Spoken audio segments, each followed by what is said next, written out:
¿Conoces realmente al Espíritu Santo de Dios? ¿Qué sabes acerca de su persona y su obra en el creyente? Sabes, en este video te vamos a enseñar todo lo que necesitas saber acerca de esta persona tan importante, la persona del Espíritu Santo. Veremos algunos errores doctrinales que hay sobre el Espíritu Santo de Dios. Aprenderemos también quién es Él y cuál es su misión en el creyente. Y finalmente veremos 5 labores principales que Él hace en el creyente desde el día en que éste acepta a Cristo hasta el momento en que va al cielo. Este video estará sumamente interesante e instructivo, así que no te vayas, que ya comenzamos.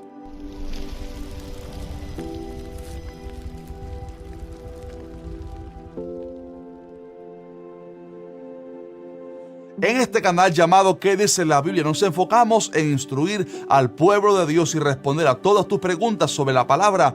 Pero para esto es necesario que te suscribas y que actives la campana de notificaciones para que no te pierdas ningún video. Por lo tanto, te animo a que lo hagas ahora mismo si no lo has hecho aún y que te sumes a esta hermosa familia de más de 1 millón de hermanos en la fe que nos conectamos aquí cada miércoles para aprender de la palabra de Dios. Bien, este tema del Espíritu Santo es de suma importancia porque lamentablemente hay mucha ignorancia al respecto dentro del mundo, llamémosle cristiano o religioso.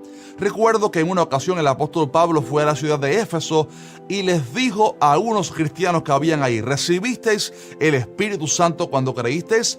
Y ellos le dijeron: ni siquiera hemos oído si hay Espíritu Santo. Esas palabras sinceras demostraban su ignorancia sobre la persona del Espíritu Santo.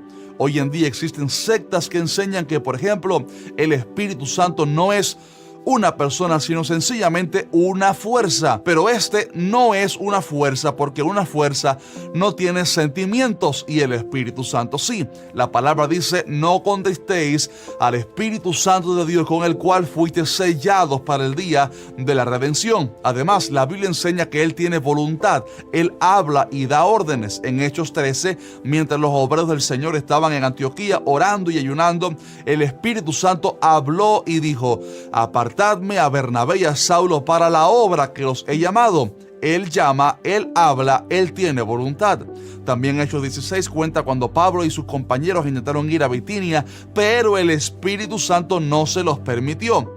Por último, el Espíritu Santo es totalmente divino, o sea, Él es Dios, porque cuando Pedro confrontó a Ananías por su pecado, éste le dijo: ¿por qué llenó Satanás tu corazón para que mintieses al Espíritu Santo y sustrajeses del precio de la heredad? Y luego dice: no has mentido a los hombres, sino a Dios.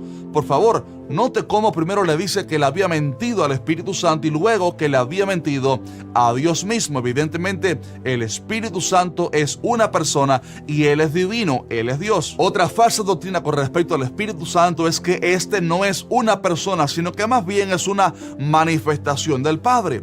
Los que afirman este error doctrinal tan preocupante afirman que no existe un Dios trino, sino solo una persona que se manifestó primero como Padre, luego como Jesús y luego como Espíritu Santo. Pero esto está muy lejos de la realidad y de la verdad.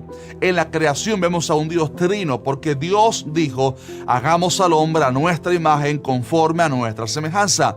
También en el bautismo de Jesús vemos a 3 personas actuando simultáneamente en distintas labores: el Padre hablando desde el cielo, el Hijo siendo bautizado y el Espíritu Santo descendiendo en forma corporal como de paloma sobre Cristo. Evidentemente no son 3 manifestaciones, sino sencillamente 3 personas. De hecho, ya hice hace algún tiempo un extenso video argumentando por qué esa doctrina que no cree en la Trinidad está errada, y en la descripción de este video les dejo el enlace de este video para que lo puedan ver después de este. Mi estimado hermano, sencillamente el Espíritu Santo es la tercera persona de la Trinidad y tenemos un Dios trino, un solo Dios en 3 personas: el Padre, el Hijo y el Espíritu Santo, y ninguno de ellos es mayor o inferior al otro. Ninguno de ellos es un Dios por separado. Simplemente es un solo Dios que es tres personas al mismo tiempo. Y déjeme decirle que eso hay que creerlo y recibirlo por fe. En una ocasión un anciano vio a un niño con un cubo frente a la playa, un envase, intentando meter las olas del mar dentro de este, y le preguntó al niño: ¿qué estás haciendo? Y el niño le respondió que estaba intentando meter el océano en aquel envase, en aquel cubo, a lo cual el anciano le explicó que era imposible. La razón por la cual salen tantas sectas, tantas falsas doctrinas que ponen en duda la Trinidad de Dios es porque el hombre quiere meter a Dios en un tubo de ensayo y en su filosofía humana, y es ahí donde hierran, porque sencillamente no podemos comprender en nuestra mente finita la grandeza del Dios al cual servimos. Él es más grande que nuestros pensamientos y lo único que tenemos que hacer es creer por fe lo que la palabra enseña. Ahora bien, antes de que Jesús se fuera al cielo, Él dijo que nos convenía que Él se fuera para entonces enviar al otro Consolador, el Espíritu Santo. Y yo pregunto, ¿por qué dijo Cristo que nos convenía que viniese el Espíritu Santo? La realidad es que este ser maravilloso, la tercera persona de la Trinidad, es crucial para cada creyente desde el momento en que éste se convierte hasta que llega al cielo, y por eso debemos aprender acerca de Él para apreciarlo y depender del poder suyo y de sus fuerzas para vivir la vida cristiana. Permítanme comentarles 5 obras que el Espíritu Santo hace en el creyente. En primer lugar, el Espíritu Santo es quien convence al pecador de su pecado y lo lleva al arrepentimiento. Jesús dijo: y cuando Él venga, convencerá al mundo de pecado, de justicia y de juicio. Para que alguien acepte a Jesús en su corazón y se haga cristiano, primero tiene que reconocer su pecado, su condición, y arrepentirse de corazón. Y eso solo se logra por el Espíritu Santo. Por ejemplo, cuando usted le predique el Evangelio a alguien, su misión no es convencer a la gente, sino solamente entregar el mensaje, y el Espíritu Santo es el que se encarga de tomar esa palabra y sembrarla en el corazón y convencer a esa persona de que es un pecador y que necesita a Cristo.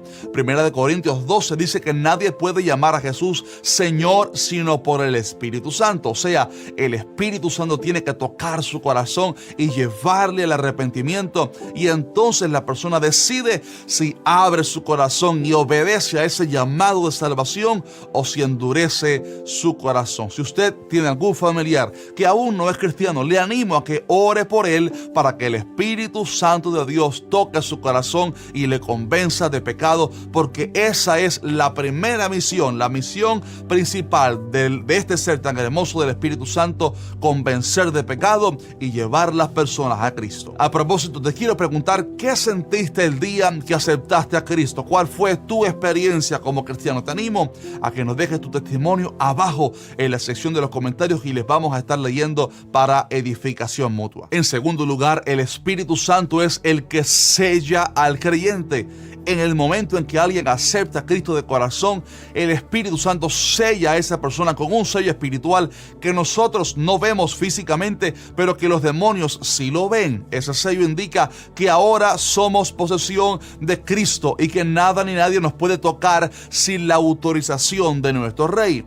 Efesios 1:13 dice que habiendo creído en Cristo, fuimos sellados con el Espíritu Santo de la promesa.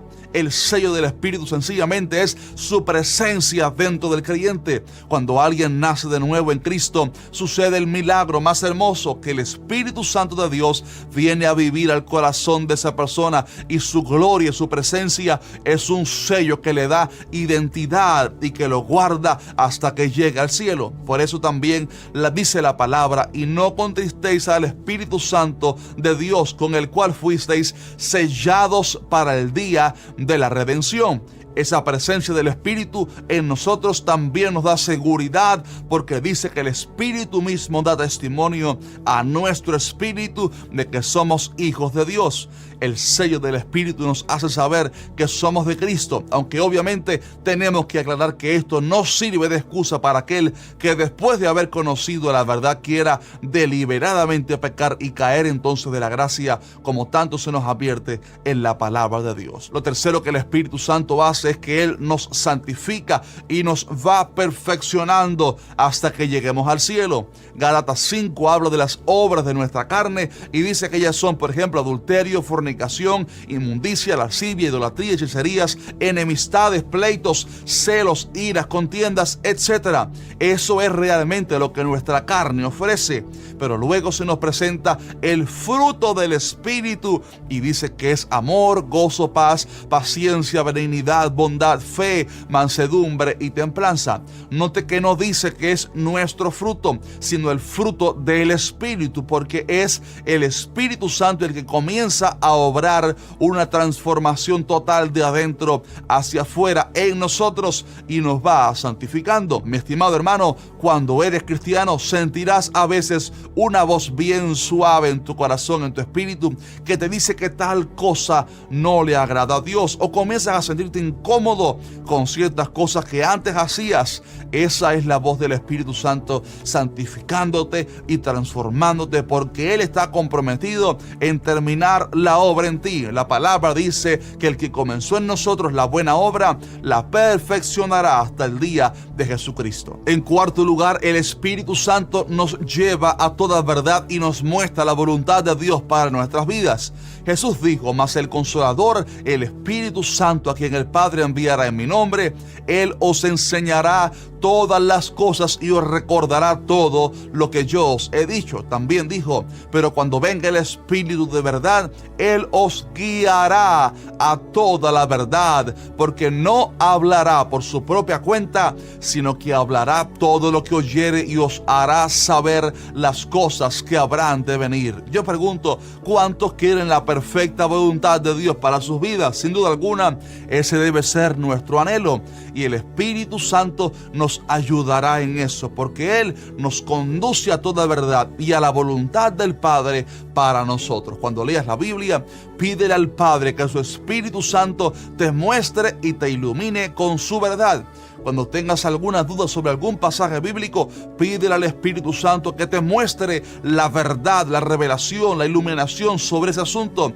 Y aún en decisiones sencillas que debes tomar en la vida, pregúntale a Dios cuál es su perfecta voluntad sobre ese asunto, y su Espíritu Santo vendrá para enseñarte, guiarte y conducirte a toda verdad, porque esa también es parte de su misión en la vida del creyente. Antes de seguir al siguiente punto, quiero que tomes un momento para dejarnos un fuerte like. Si este video te está siendo de bendición y estás aprendiendo aquí mucho, ayúdanos con tu like para que así YouTube le muestre este contenido a otras muchas personas. Y en quinto lugar, el Espíritu Santo nos capacita de poder. Jesús le dijo a sus discípulos: pero recibiréis poder cuando venga sobre vosotros el Espíritu Santo, y me seréis testigos en Jerusalén, en Judea, en Samaria y hasta lo último de la tierra. El Espíritu Santo no solo habita en el creyente, sino que también lo puede llenar de su presencia y su gloria. Y cuando esto sucede, el propósito es capacitar a esa persona de poder y unción para hacer la obra de Dios eficazmente. En una ocasión, cuando los discípulos fueron amenazados por los judíos, estos se reunieron y oraron a Dios pidiendo dos cosas. Ellos pidieron: Señor, mira sus amenazas y, número uno, concede a tus siervos que con todo de nuevo hablen tu palabra. Número 2, ahora, mientras extiendes tu mano para que se hagan sanidades y señales y prodigios mediante el nombre de tu santo Hijo Jesús. Dice la palabra que cuando hubieron orado, el lugar en que estaban congregados tembló y todos fueron llenos del Espíritu Santo y hablaban con denuedo la palabra de Dios. Por favor, note que ellos pidieron unción y denuedo para predicar la palabra y poder para hacer milagros y señales. Y Dios, en respuesta, los llenó de su Espíritu nuevamente. O sea, la llenura del Espíritu viene para capacitar al creyente de poder y unción para hacer la obra de Dios con eficacia. Por eso, termino este video animándote a que busques diariamente la comunión con el Espíritu Santo, que anheles ser lleno de Él una y otra vez, y que, como el profeta Ezequiel en aquella visión de Ezequiel 47, entres en el río de Dios y avances más y más hasta que estés sumergido totalmente de Él. Y bien, si este video te bendijo, déjanos un fuerte like, por favor. También comparte este video en tus redes sociales y coméntame abajo de cuál de estos puntos, cuál de estas enseñanzas te bendijo más y quizás pueda contarnos tu historia. Por favor, comparte este video. Estamos muy cercanos, casi ahorita llegando a los 2 millones de suscriptores, así que vamos, comparte este video para ayudarnos a seguir creciendo. En el siguiente video del miércoles que viene, es posible que les hable sobre algo que arde en mi corazón, un fenómeno que está sucediendo dentro de la iglesia, y son cantantes mundanos que se están haciendo pasar por cantantes cristianos y están haciendo de mucho daño a nuestros jóvenes. Si les gustaría que toque ese tema, déjame saber abajo en los comentarios. Así que un fuerte abrazo, nos vemos en el siguiente miércoles, Dios mediante.